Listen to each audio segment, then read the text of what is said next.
حكايات وحوارات التوقف الدولي والخناقات اللي بين النجوم عشان اكل العيش. وانا الحقيقه النهارده مش جاي اتكلم عن المواقف بس، انا جاي اتكلم على التعليقات عليها. اول خناقه دايره اليومين دول يا سيدي واللي خاطفه الترند هي خناقه الكابتن احمد حسن وعصام الحضري مع الكابتن احمد شوبير.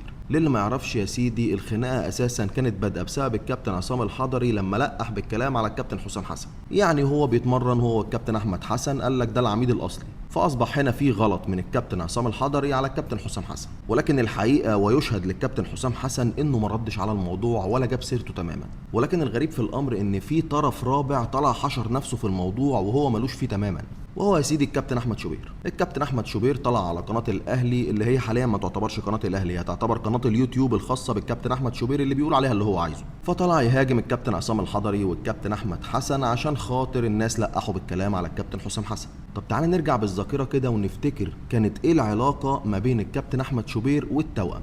لو انت ما تعرفش يا سيدي ومش متابع من زمان، فحب اقول لك ان علاقه التوأم حسام حسن وابراهيم حسن بالكابتن احمد شوبير هي علاقه زي الزفت.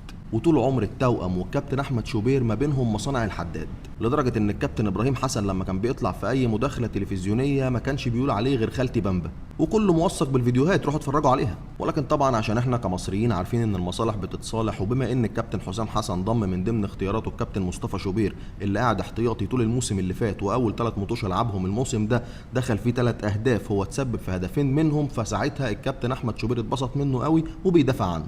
ما علينا، هي اصلا الخناقه كلها عشان ما حدش يقول ان انا منحاز لحد، هي بين 4 اهلاويه، يعني اصلا الموضوع ما يخصنيش. بس تعالى بقى نتكلم عن كومنتات الناس اللي داخله تعلق على الخناقه دي في البوستات المنتشره على السوشيال ميديا.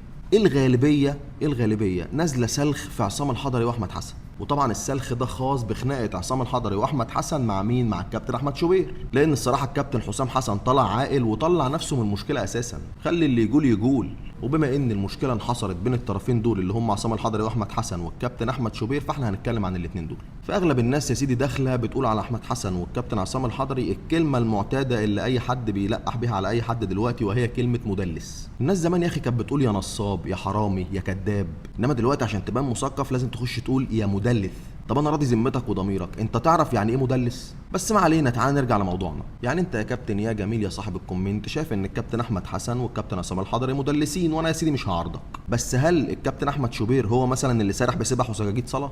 طب تقدر تقول لي ايه اللي دخل الكابتن احمد شوبير في الموضوع اساسا؟ وناس كاتبه في الكومنت للكابتن احمد حسن انت الاهلي اللي عملك وما تمرش فيك. معلش يا كابتن، هو انتوا بتجيبوا المواضيع من اخرها ليه؟ مين اللي عمل مين؟ يابا الحاج لو انت ما تعرفش، احمد حسن راجع من بره اساسا شبعان كل حاجه. احمد حسن راجع من بره شبعان كوره وشبعان فلوس وشبعان شهره، وجاي هنا من الاخر كده يختمها. يابا الحاج راجل كابتن منتخب مصر، راجل عميد لاعبي العالم، راجل معاه 2 3 4 افريقيا، راجل في اندرلخت البلجيكي، وفي بلجيكا عموما عمل شهره وصيت يمكن ما عملهاش لاعب مصري قبله ولا لسه عملها بعده. فهو من الاخر كان راجل جاي يختم، ختم 2 في الاهلي على سنه في الزمالك وريح دماغه واعتزل. انما تقوليش بقى الاهلي اللي عملك والكلمه اللي انت حافظها مش فاهمها دي. نيجي لتاني خناقه معانا بقى يا سيدي، وهي خناقه الغلطان فيها باين واللي مش غلطان باين، وهي يا سيدي خناقه الكابتن سيد عبد الحفيظ مع خالد الغندور. مبدئيا انا كراجل زملكاوي ماليش في الكابتن خالد الغندور قوي، يعني في حاجات كده في الكابتن خالد انا عن نفسي ما بحبهاش، او بمعنى اصح يا سيدي ومن الاخر، انا اي حد قعد في قناه الزمالك وهز دماغه وقال عندك حق يا سياده المستشار انا بصراحه ماليش فيه. بس تعالى نتكلم في الموضوع من بعيد.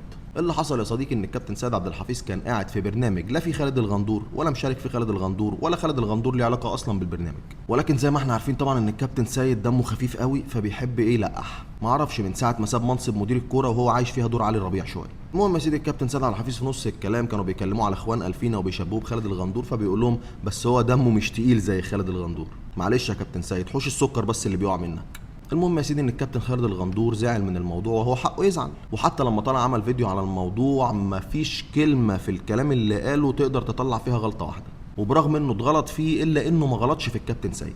ولكن زي ما انتوا عارفين انا واحد بحب افر في الكومنتات. المهم يا سيدي لقيت برضو اغلب الكومنت بتقول للكابتن خالد الغندور اللي اتغلط فيه من غير ما يعمل حاجه يا مدلس يا مزور يا اللي فيك يا اللي عليك. طب بص يا صاحب هذا الكومنت، انت دلوقتي قصاد موقف باين، شخص غلط في واحد من غير ما يعمل له حاجه، فانت رايح للواحد اللي اتغلط فيه بتقول له يا مدلس وسبت اللي غلط. بص هو في الموقف ده مما لا شك فيه ان انت الوحيد اللي مدلس في الموضوع. طب ايه يا سيدي اختصار الكلام اللي انا بقوله ده كله؟ اختصار الكلام اللي انا بقوله ده كله يا سيدي حاجه انا بعاني منها، لان انا واحد من الناس كراجل صانع محتوى عن نادي الزمالك بيجي لي كومنتات من دي كتير. من اشخاص داخله تقول لي نفس الكلام، ويا مدلس ويا اللي فيك ويا اللي عليك. يا اسطى دلست في ايه انا ولا مالي اساسا؟ انت كل اللي مزعلك مني ان انت مختلف معايا في الانتماء، وكل اللي مضايقك من فكره المحتوى بتاعي ان انا منحاز وبدافع عن النادي اللي انا بشجعه، عشان كده بتخش تقول لي الكلام ده، مع ان انت نفس الشخص اللي كاتب الكومنت ده بيدعم نفس الفكره مع ناس تانية لمجرد انها بتدافع عن النادي اللي هو بينتمي له. يعني انت مشكلتك مش في الفكره بس، انت مشكلتك في انت هتنحاز لمين. طب بص يا قلب اخوك وكلمتين من الاخر، كلنا فاسدون لا استثني احدا، وفكره تشجيع الكوره في حد ذاتها اصلا هي فكره مبنيه على الضلال، وانا عارف كده، لان في جميع انحاء العالم اي مشجع متعصب لاي نادي فهو ما بيشوفش غيره وبيقف في صفه وبيدافع عنه سواء كان على صح او على غلط. وانا كده وانت كده، فالله يرضى عنك ما تجريش في الكومنتات وتعمل لي فيها اخر المبشرين بالجنه. انا يا اسطى من الاخر كلامي مش هيعجبك، ليه؟ لاننا مختلفين في الانتماء. روح يا عم الحاج اتفرج على اللي بيريحك، روح اسمع الكلام اللي بيملى دماغك يا عم قدرنا زي الحلاقين، روح احلق على كرسي الحلاق اللي بيريحك.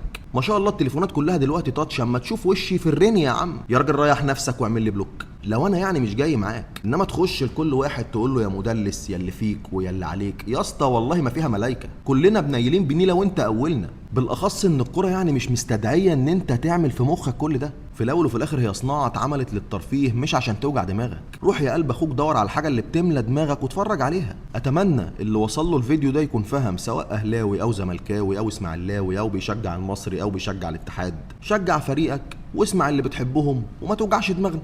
واشوف وشكوا على خيرة الله، احلى اخوات واحلى متابعين.